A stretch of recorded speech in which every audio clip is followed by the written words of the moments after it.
Hello and welcome. This is Rooflemonger, my friends.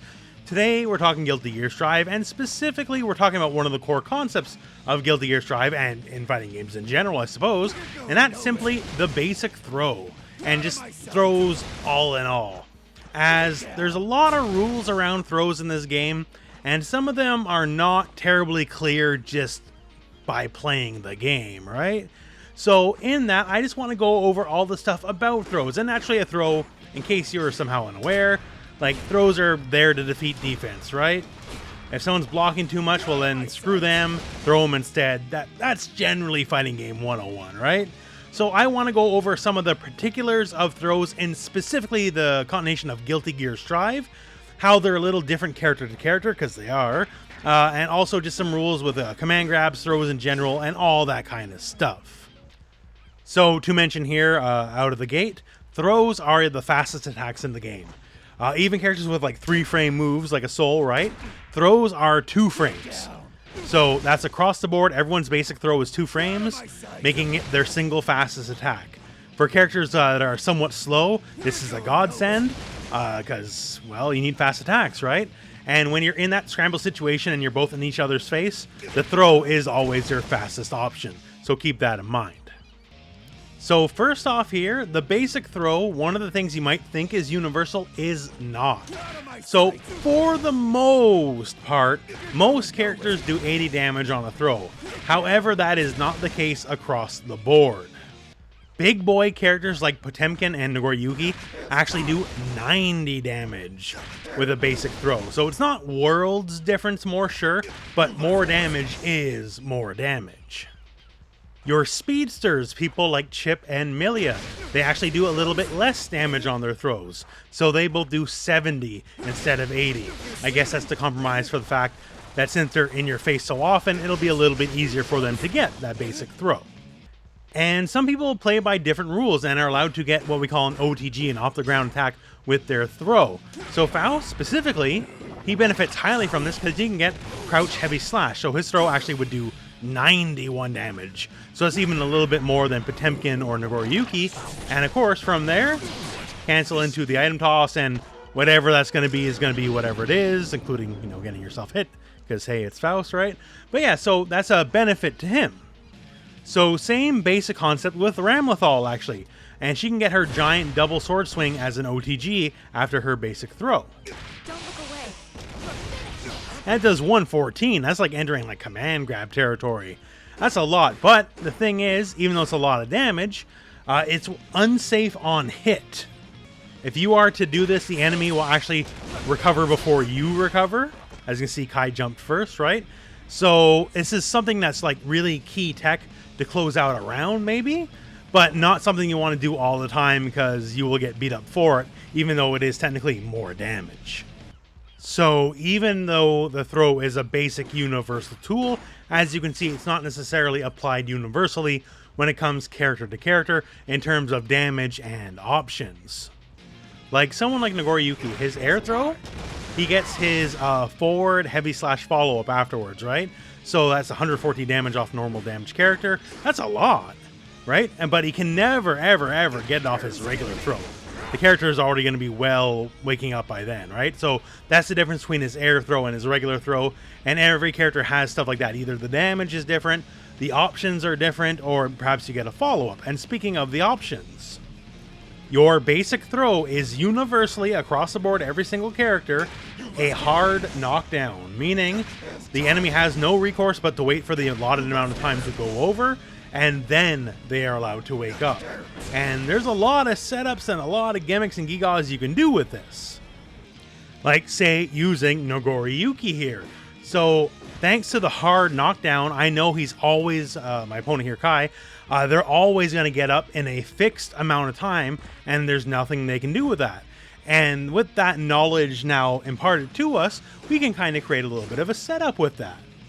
So say our Kai, he's a little bit of a mashy boy, right? He's going to wake up and hit buttons because, well, that's just what some people do, right? So we can create, now knowing we have a hard knockdown, we can create what we call a frame kill setup.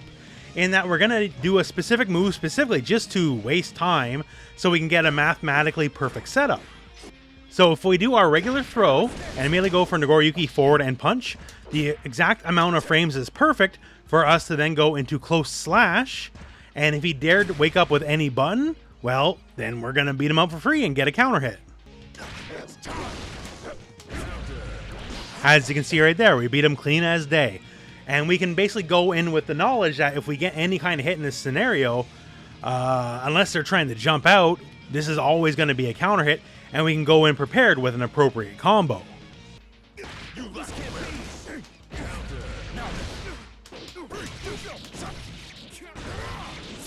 And there we go. That's a severely large chunk of his life gone. And that's all thanks to the frame kill setup. And of course the move as well is plus on block, so if they are just passive, well then, bonus, right? Whatever. But if they try to dare challenge us, we got them beat. Now, let's move on the flip here. Once again, we're going to use the exact same frame kill setup, using forward and punch just to kind of waste time. And let's add a different layer to this. So now, say we have them scared of this exact frame kill setup we have. Then all we got to do is, once they're scared and just, sit there and block like a good boy, then we can just add the command grab to the mix.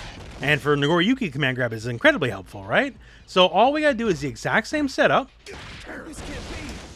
So you do that, although this one is not technically a frame kill in the strictest sense, because normally frame kill you do everything fastest possible timing. After you whiff forward and punch, just do the tiniest, just most imperceptible delay, then go for your command grab. And we'll talk about why that's the case in a minute. And then if it, they stand still and block, you'll get your command grab off. And there you go. That's what passivity got you. And also, if, once again, keeping with their very mashy boy kind of deal, say they just want to wake up and uppercut non-stop, right? And that uppercut, well, hey, if you go for the frame kill,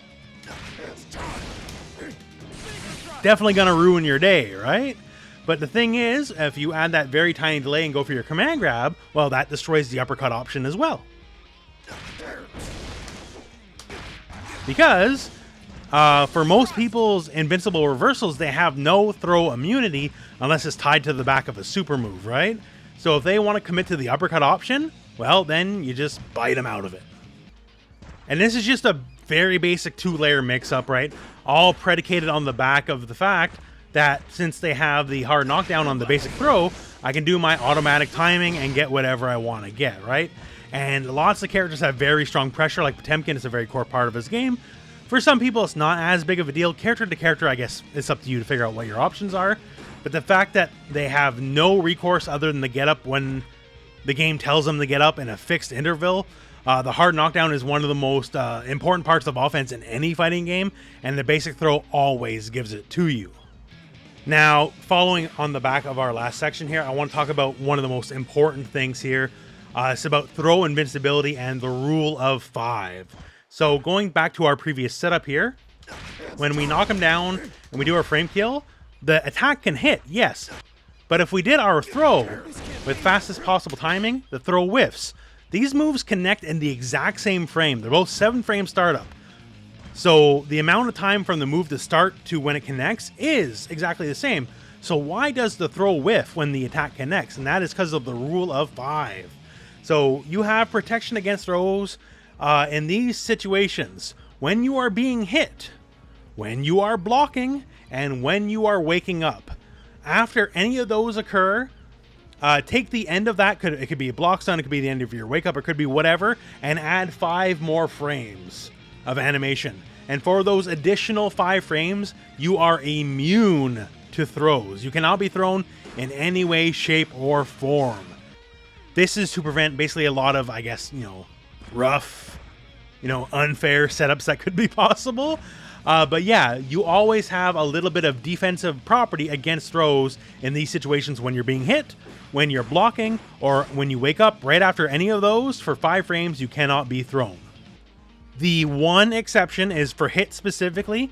If the hit puts you in a stagger state, when you see the little bar above their head, in that specific scenario, you can be comboed into a throw. But any other kind of hit doesn't work. You cannot combo into a throw. Just won't work. Not going to happen, right? For someone like a Potemkin, that's actually super key because he can get the Garuda Impact and directly combo into his big command grab in that state, right? So that's very important to know. And while we have Potemkin here, the other exception to this rule is when you're blocking and you're in the guard crush state, specifically like the big blowback, right? Versus like, more regular styles of blocks. There's not many guard break state moves in the game, but for the ones that exist, you have no protection from throws after the guard crush state is over. So if I were to guard crush you here, and like split second later go for the throw, you don't get those extra 5 frames of protection. So there's not many guard breaks in the game, not many guard crushes, but for those, it's a different kind of block, therefore it does not give you the defensive property against throws. And just some odds and ends here. First off here, if an attack and a throw were to connect on the same frame, throws have priorities over attacks, just so you know. All things being equal, if they're to connect on the same frame, throw always wins. Also, command grabs versus regular throws. Command grab, same situation, has priority over the regular throw. So keep that in mind if you're like just trying to mash throw while they're beside you and they go for a command grab. If that happens to hit on the same frame, command grab always wins instead. Also, a note about throws and damage proration. So say I did a super basic combo like this, like boom. Basic is basic is, right? So total damage, 73, and my secondary hit here, the second one of these, did 27 damage specifically. Now if I do the exact same thing off a basic throw, now it did 10 damage. Why is that? Because the proration of throws, the combo scaling of throws, is a lot higher than basically anything else, right? You start at 50% damage proration if you start a combo with a throw. So that affects everything. It could be a follow-up. If you're a character that can like follow up after your basic throw, that'll affect that. If you Roman cancel into a combo after a basic throw, or a command grab too as well, it'll affect that. That's just something to know, that your damage will be curtailed quite a bit. Now, that said, it's still certainly useful, right? Get out of my sight!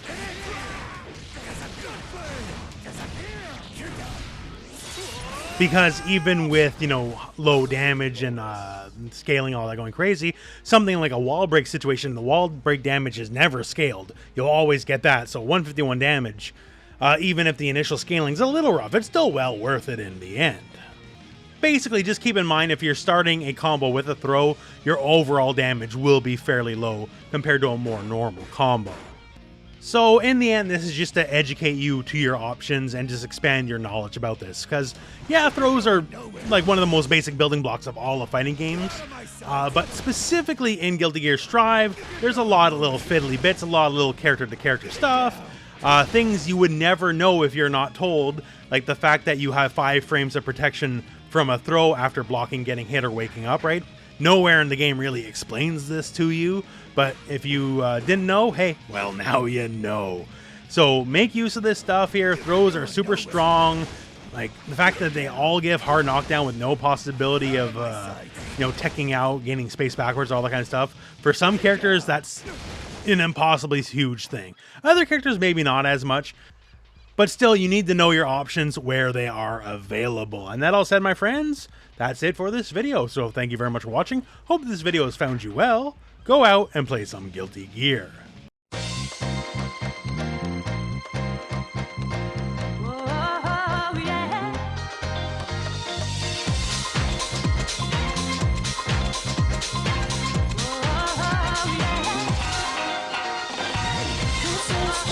Yeah.